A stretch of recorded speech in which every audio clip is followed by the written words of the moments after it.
Wow, this game has loads of people going mask off. I love Kingdom Come Deliverance 1. I can't wait to play the second one. Apparently, it's one of the best-selling games in the last couple of weeks, and it sold 1 million copies already. And all that while the game has no DRM, so anyone can sail the seas for it, and yet it sold 1 million copies. What was that about PC gamers being pirates? There's a lot of outrage towards the players having the ability to trigger a gay romance, because Henry, the protagonist, wasn't gay in the first game. He has shown interest in women in the first game, but he can also be interested in men, so he's technically bisexual. I don't mind that. Player choice is a good thing, but not to the homophobes. It shouldn't be controversial to say you don't want to play a video game because it has gay sex scenes in it.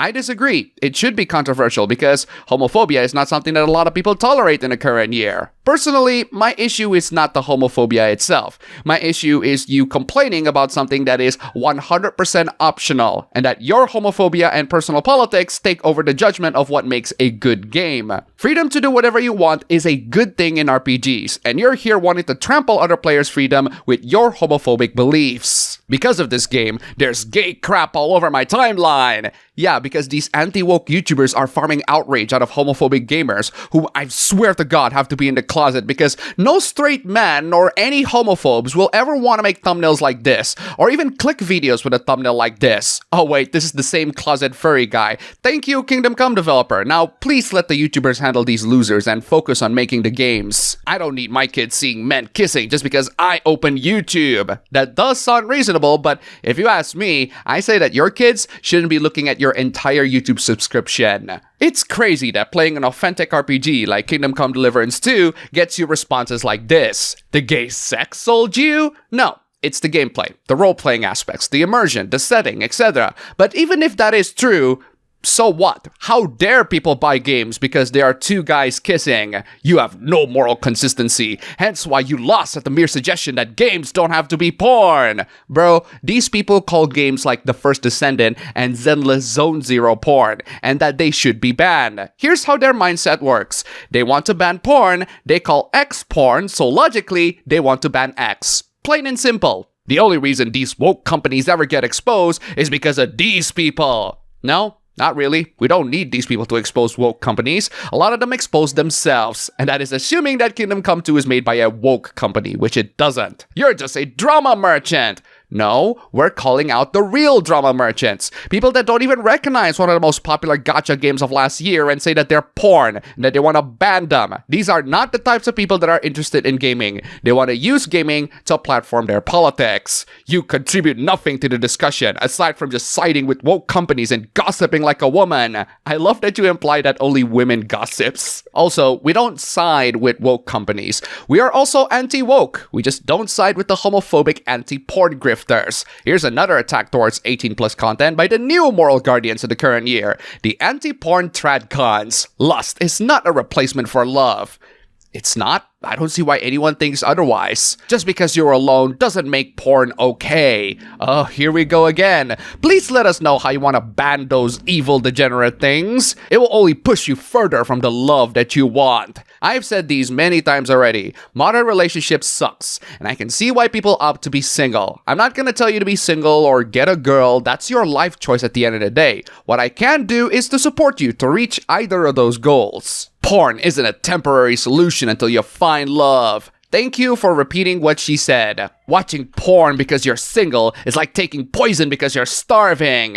Nice of you to compare porn to poison. If porn is poison, then why is masturbation healthy? Women's Gooners games also exist. They do, and I have no issues with them. I even played some of them. But the anti-woke traditional conservatives clearly do, because they're Puritans that want to censor everything fun about the world. Okay, we're done with the anti-woke, anti-porn stupid... What's that? We have one more Kingdom Come hoopla just arrived? Oh, good lord, what is this? I've seen a lot of outrage on Kingdom Come 2, but this takes the cake. I've seen people share this article where it says that Kingdom Come 2 has depictions of child... Oh boy, I can't even finish that. Is it true though? No, it's not. What really happened is that the game has two gay teenagers.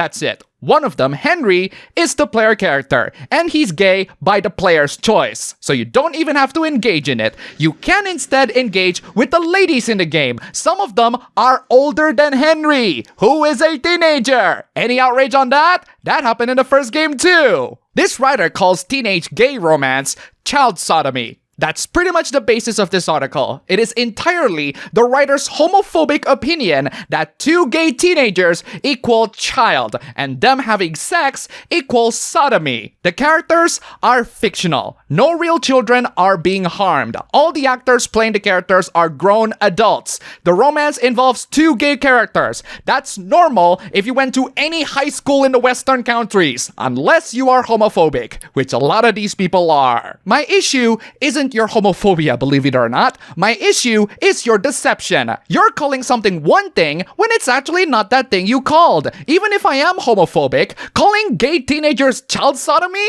is factually wrong. That's not the worst part. This part right here is a real mask-off moment. The game should be banned in the United States, as the game is clearly graphically depicting CP. It's not. It's not depicting CP at all. There are no children involved in the game. This article is a malicious cancellation attempt on a game based on the writer's own homophobic beliefs. There's also this part, which is straight up evil. Authorities should investigate the developers and potentially seek criminal penalties. For what? Making a video game depicting two gay teenagers played by adults? Are you out of your mind? Are you gonna ban Queer as Folk next? Wow, I didn't know Charlie Hunnam was in it, aka Jax from Sons of Anarchy. There's nothing illegal about this game. This game is fiction. The characters are adults. This is actually malicious. I am disgusted by the level of deception and how far these people try to cancel this one game, all because of their homophobia. They're not gonna stop on this game. They will continue their crusade on other games too, and someone really need to call them out before these new moral guardians go too far. Okay, now we're done. That was insane. But there are plenty more hooplas that are more gaming related that you guys might enjoy. Before we get to all those, if you like it so far, don't forget to click like, comment, subscribe, and leave a $1 tip in any of the links below. These are some mere rumors that I'm seeing. Demon's Souls and Gran Turismo 7 are no longer going to be heading to PC. Okay, I guess Sony wants to keep some of their games still on PlayStation, like Bloodborne. But in a couple years, if the next PlayStation console has no backwards compatibility, those games are gonna be left in the console gaming memory hole. Oh wait, Gran Turismo 7 is on PS4 too, so I guess you can get it cheap? Let's focus on single-player exclusive games that sell the hardware. Yeah, they really should focus on those instead of garbage like Concord. Exclusives matter.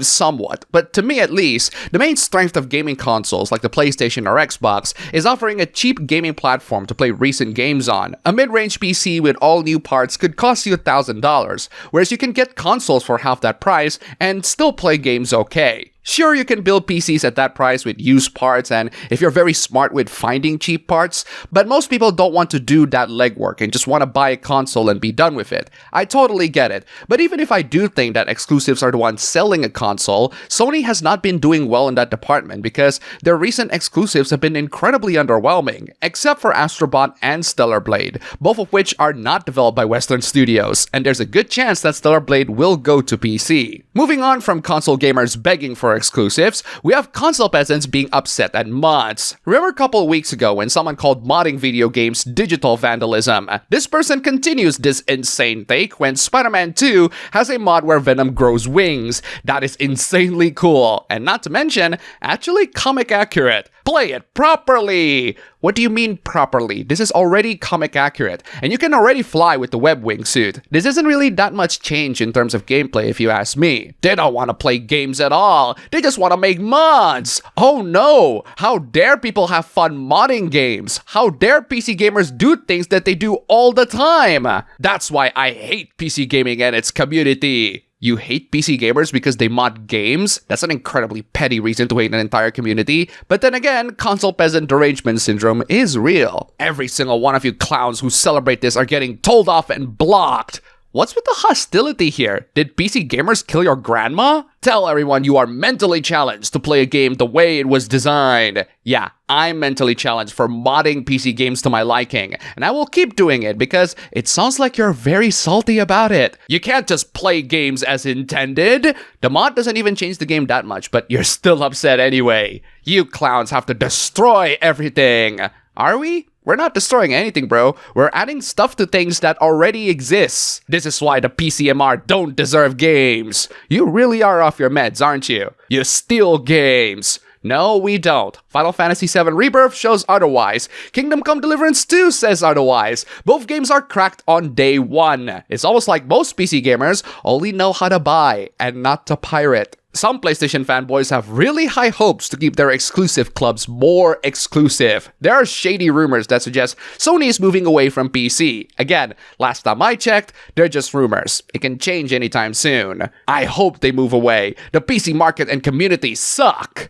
What are you on about? It's a waste of money and resources to port their games there, especially the single-player ones. Yeah, I don't think that is the case considering the PC market is pretty extensive. The Final Fantasy Remake games sold incredibly well on PC. They were both former Sony exclusives, and they sold so well that Square Enix are now aggressively pursuing PC as their main platform. As they should. I was for a time got a high-end PC for WoW and RTS games, and I can assure you that PC gaming sucks balls.